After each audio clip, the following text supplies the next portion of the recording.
Hey there, it's Jolene Sugarbaker, the Trailer Park Queen, and welcome to the Trailer Park Test Kitchen. I'm so excited because the Trailer Park Cooking Show has been nominated for 4 Taste Awards. I couldn't have done it without your all's support by watching my videos, buying my merch, and looking at my website and social media and all those good things. You can help me win 3 of those awards by casting a vote for me by February 28, 2018. And of course telling your friends and family members too. Those awards are Best Food Program Online Streaming, Best Comedy, and Best Home Chef in a Series. All you have to do is cast a vote for me.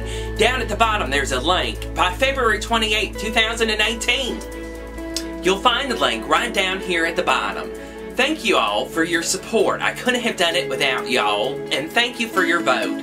I'll be back soon, actually this week, with a brand new recipe from the Trailer Park Test Kitchen. I love y'all. Hit that big old subscribe button. I'll see you soon. Bye-bye.